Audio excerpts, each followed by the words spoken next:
Greetings and welcome to this edition of Positronic. I'm Barry P. Cook, and I'm here to talk about Indiana Jones and the Dial of Destiny, aka Indy 5. Now, the other day I did my review after I saw the movie at an advanced screening on Thursday, and I stand by everything I said in that review. This is a supplemental video because since then, other YouTubers' reviews have come out, and quite frankly, the reviewers that I'm going to talk about are full of shit in their comments about this movie. And it's either because they're lying outright or they are misunderstanding what they're seeing and are seeing things that are not there in the movie. And, it's not just these people I'm going to talk about. There are others, on YouTube that are doing it. And it's also on, Facebook and everywhere you can think of on social media. There are people saying things about this movie that aren't true, either because they're lying or they're seeing things that aren't there or not seeing things that are there. And I think it has to be talked about because I think a lot of it is because they either consciously or unconsciously don't want to admit in some cases that the stuff they said about this movie for, I don't know, months to a year or whatever before it came out, since they found out that it was being made and, Kathleen Kennedy was involved and Phoebe Waller-Bridge was involved, were incorrect. And the predictions that they made that the movie was going to suck were incorrect. They don't want to own up to that. So upon seeing it, they are either, again, pretending that there are things in it that aren't, or they're seeing things in it that aren't there and for some reason and are just talking about them like as they are there. And since Friday, when the movie opened, it's now Sunday, by the way, it's been announced that the movie is tanking. And this is not a new thing. This crowd that I'm talking about, this anti-woke, anything Disney does automatically sucks, anything Kathleen Kennedy does automatically sucks, anything with a woman in it who features prominently already sucks crowd has killed movies before. They talk shit about them, talk shit about them, talk shit about them, talk shit about them before they even come out. And then when they come out, surprise, people don't go to see them in the numbers that I think they otherwise would have. A bunch of people I've been conversing with on Facebook have decided not to see it simply because they heard all this crap. And now they're hearing people say that they were right about the crap they said when they're not. And they're doubling down on not going to see it. And the problem is it's going to keep quality movies that we want to see about franchises from franchises we want to see movies and stuff from being made.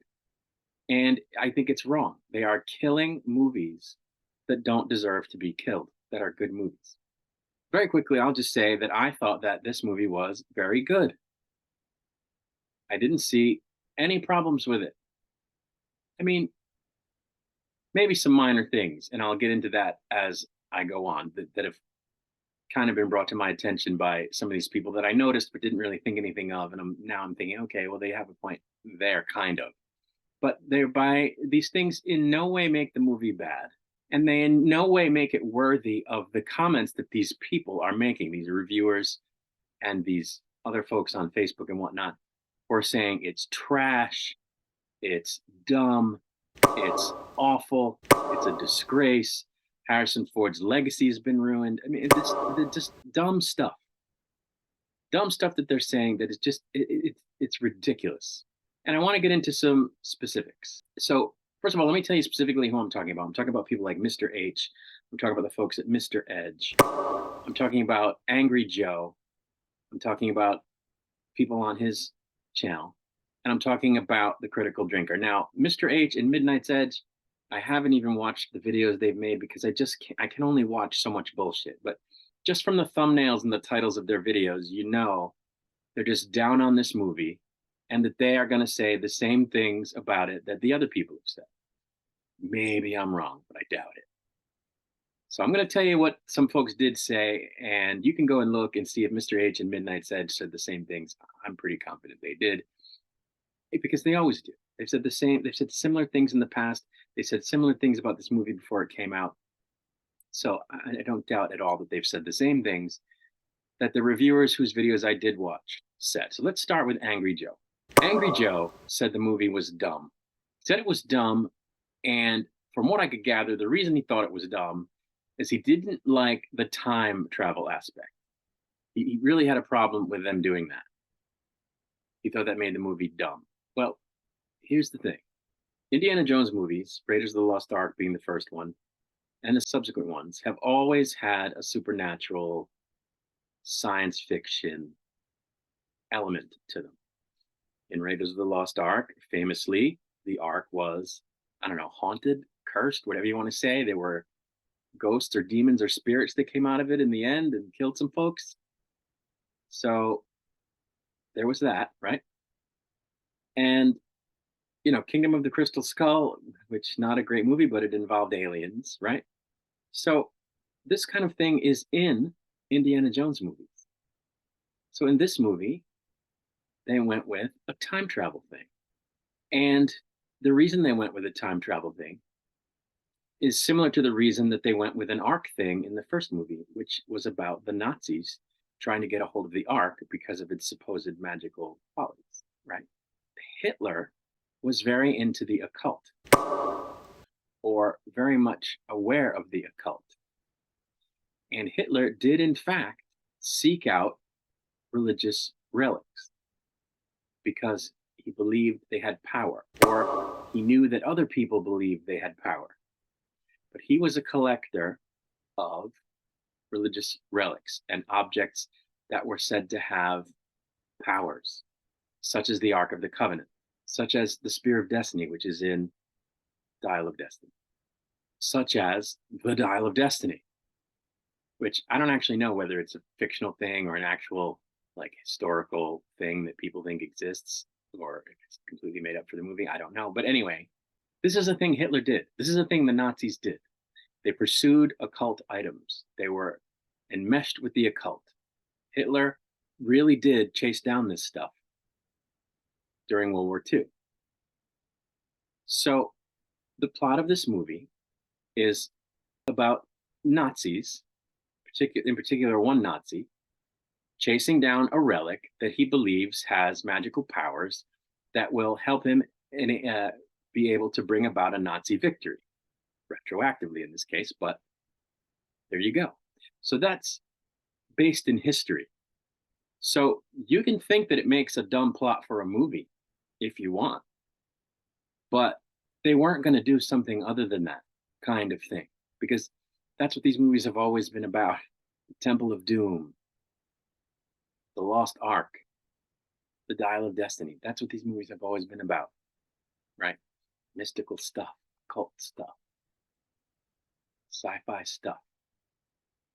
So think it's dumb if you want, but then don't say that this movie is trash where the other ones have been good, because they've all been dumb by that yardstick.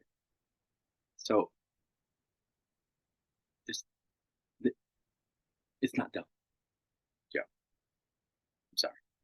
Another criticism Joe had is that Phoebe Waller-Bridge and the kid in this movie were in it more than Harrison Ford. And I don't think that's true. I think that if you timed it out, you would see that it's not true. And I don't think he timed it out. I think he somehow came by a feeling that she has more screen time alongside the kid than Harrison Ford does in the movie. And I haven't timed it out either, but I guarantee you it's not true. It's not true. If I'm wrong, I'm wrong. Time it out. Let me know. But I guarantee you it's not true. Did they have somewhat equal time? Could you make that argument? Yeah. You could make the argument that Phoebe Waller-Bridge and the kid have as much time in the movie as Harrison Ford. Okay. So, how did it make the movie bad, Joe? How did that detract from the movie being a quality movie? I mean, if you want to say, hey, I don't like that because in my Indiana Jones movie, Indiana Jones would have more screen time, definitively more screen time. And this movie didn't. Therefore, I don't like it. Well, you don't have to like it, but it doesn't make the movie bad.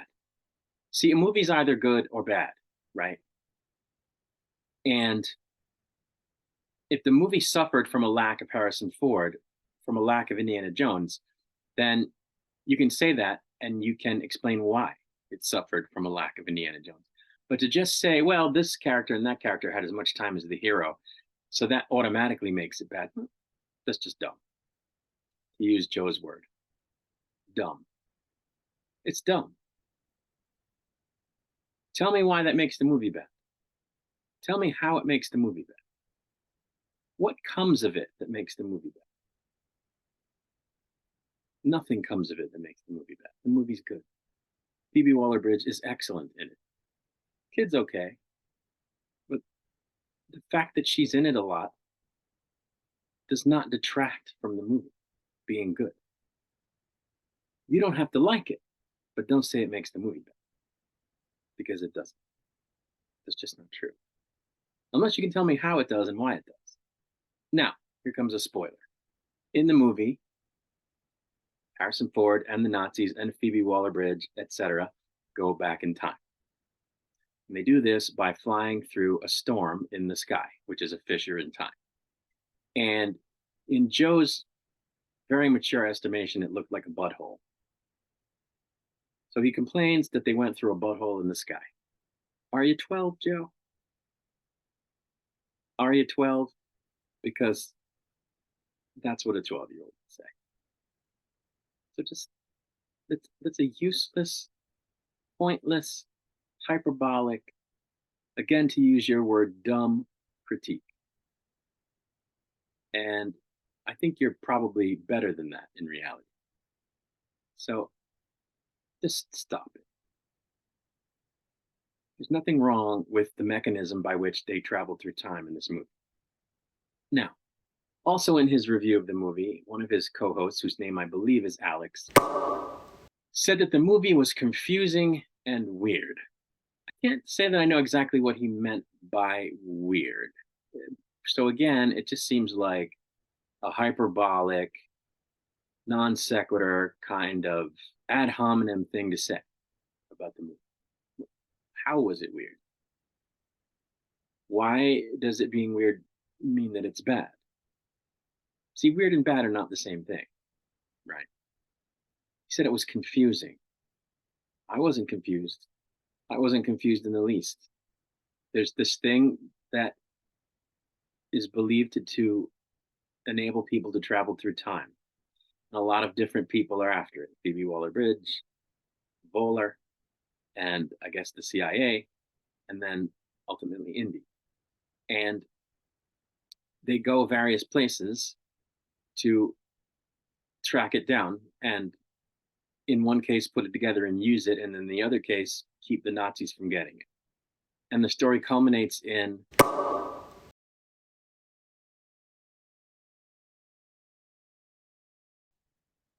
the dial being put together by the Nazis and being used to travel through time in the final act before the story is resolved. So at what point was it confusing? Not confusing. You know, this same person complains that Indiana Jones is old and decrepit in this movie. And he's not the same Indiana Jones from before. Well, duh. It's now the late 60s, right? 1969. Indiana Jones has aged. So, what is your problem with that? I mean, you knew that going in. So, if that was going to be a problem for you, why would you go see it?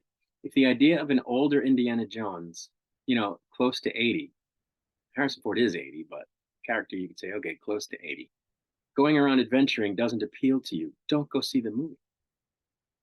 If if the character being different than it was before doesn't appeal to you, don't go see the movie. But it doesn't make the movie bad. It just means you don't like it. And you can say you don't like it. It's perfectly valid for you not to like it. But don't say it makes the movie bad, because it doesn't. The movie is still good, because the point is that even though he was older, he still had the guts and the gumption and the drive and ultimately the ability to fight the goddamn Nazis and protect the world from the Nazis. and from his misguided goddaughter, who was in this movie inadvertently helping them.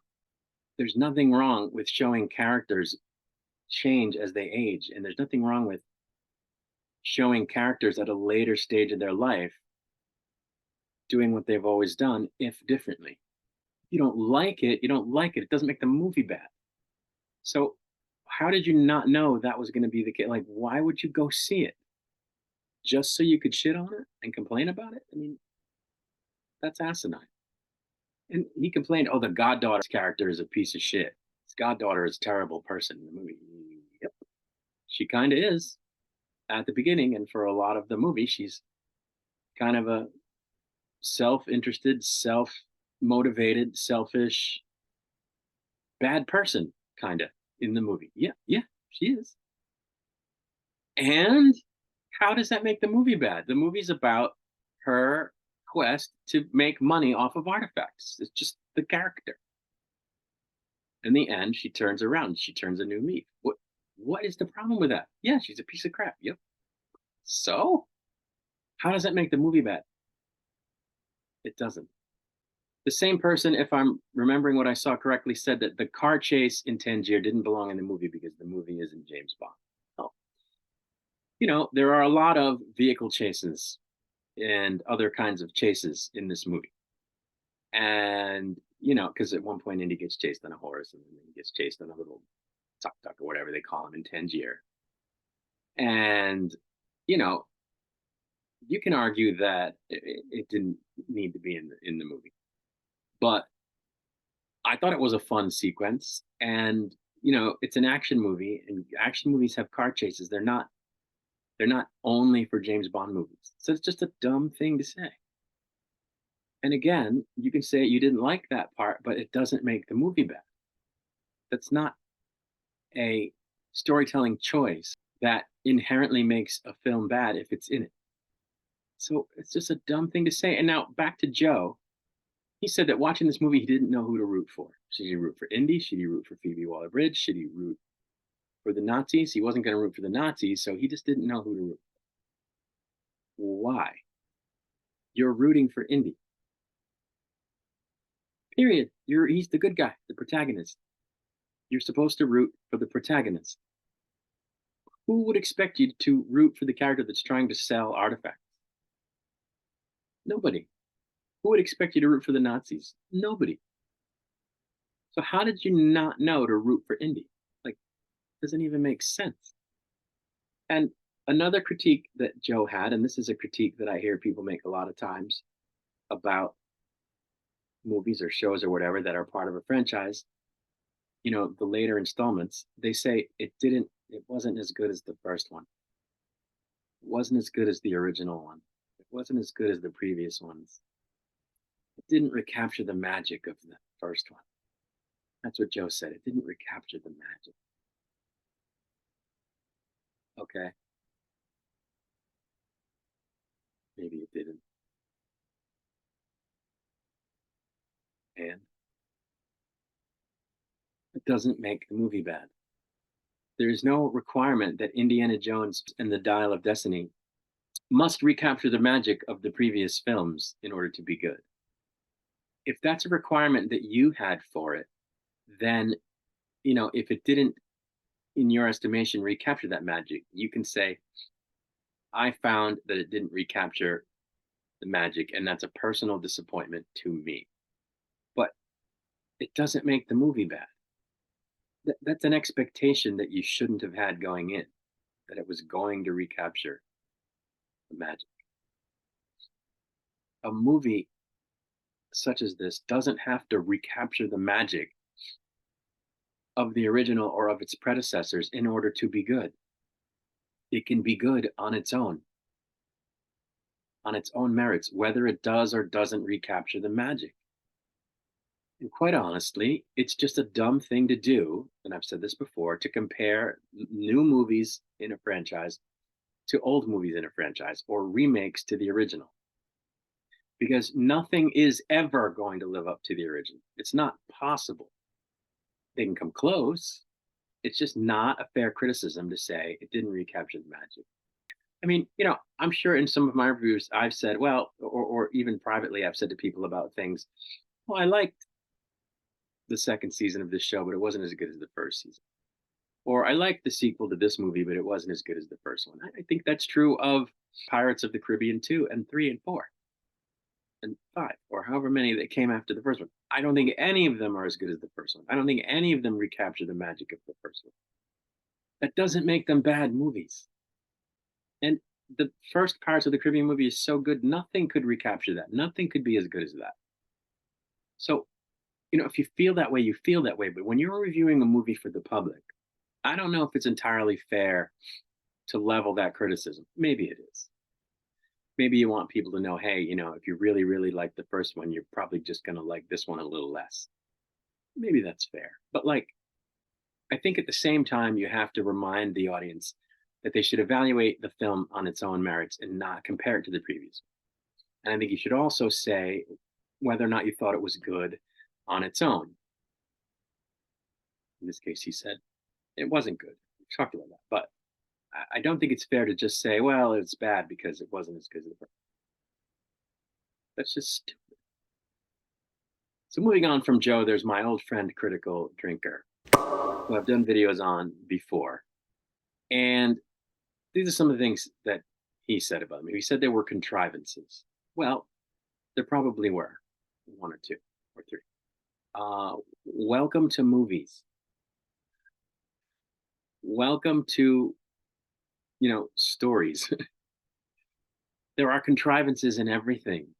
The issue is, was the contrivance so huge that it makes the movie ridiculous? Or were there so many contrivances that it makes the movie completely ridiculous that you're unable in any way or shape or form to suspend your disbelief and enjoy it because it's nonsensical? Then you could say that it makes a movie bad. There were not contrivances on that level in this movie. So it's just a bullshit thing to say. Drinker also didn't like the car chase. Okay. Again, it doesn't make the movie bad. And, I keep saying, again, it doesn't make the movie bad because that's what these people say, that the movie's bad. Their conclusion about the movie is always, it was horrible. And these are the reasons why they think it was horrible. But they're wrong. These things don't make it bad. He didn't like that in the end, spoiler, the Marion character shows up, who Harrison Ford, who Indiana Jones is divorced from or separated from in the movie because their son died and they couldn't get past it. He didn't like that she showed up at the end. Why? I mean, again, don't like it if you don't like it, but it doesn't make the movie bad. Stop saying the movie is bad and here's why when these things are just things you didn't like. They don't make the movie bad in reality.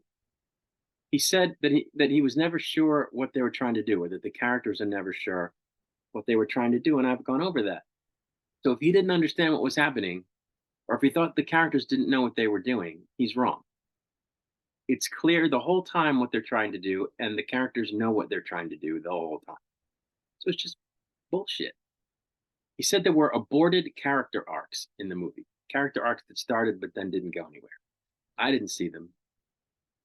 And he doesn't detail what they were. It just says there were aborted character arcs. And you're supposed to take that just as a fact. What are you talking about, Drinker? Details, please. He didn't like the bad guys in the movie. I guess he didn't find them evil enough or something.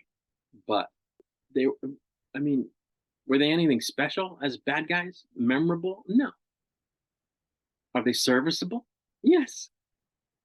So what are you talking about, Drinker? He had a critique of the movie that's based on the fact that in the end of the movie,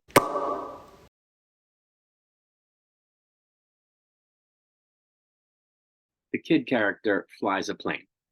There's a moment in the movie where the Phoebe Waller-Bridge character says to the kid, "Can you fly this type of plane?" And he says, "I don't know. I've never flown that type of plane." And she says, "You've never flown any type of plane."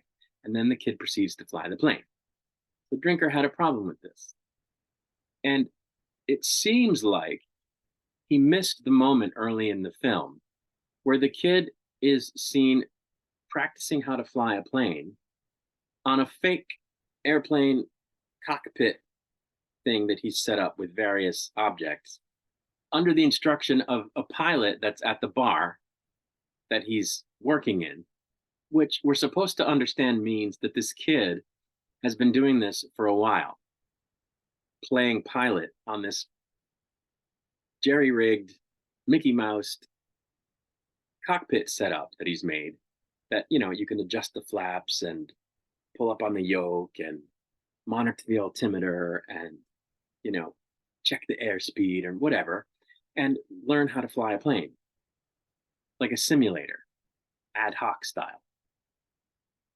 And so that's why she asks him, "Have you trained on this type of plane?" And he says, "No." And she says, "Well, you never flown any kind of plane in real life." But then he is able to fly the plane. It would be like if someone played video games, like Grand Theft Auto, where they drive a Ferrari and then, hey, they get in a Ferrari and they can kind of drive a Ferrari.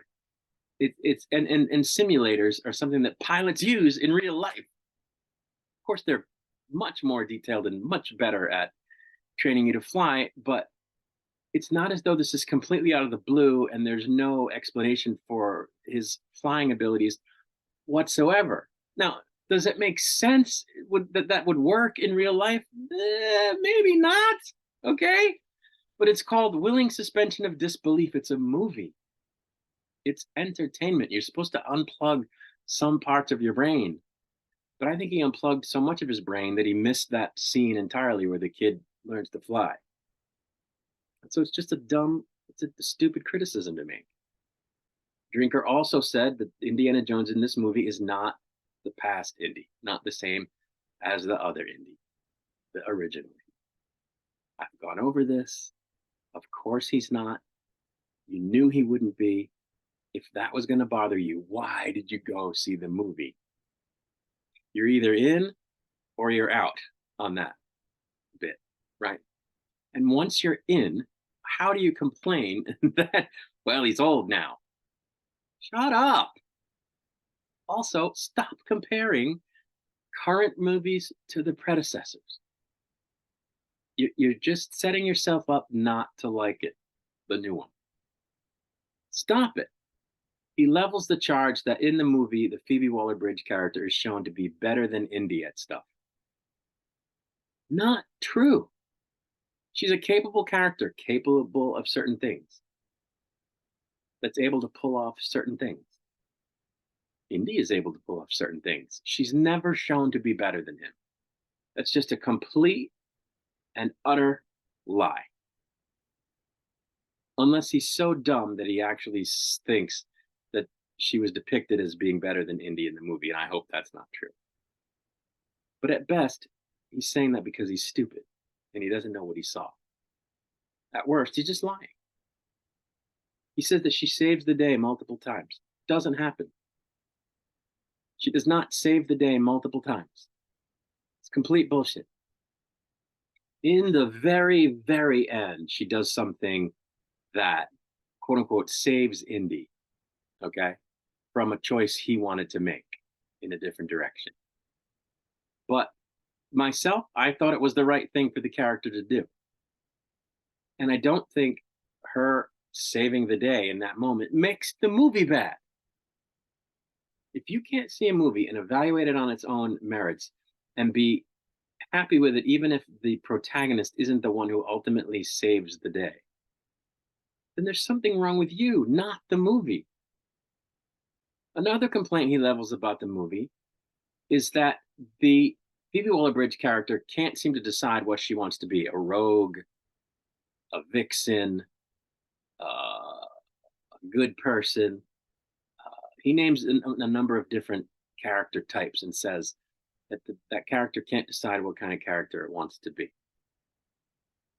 Why does it have to be any one type of character, Drinker? Why can't the character be multifaceted? Why does the character have to be one dimensional? Why can't it show different traits throughout the movie? Again, if you don't like a character like that, cool. Don't say it makes the movie bad, because it doesn't.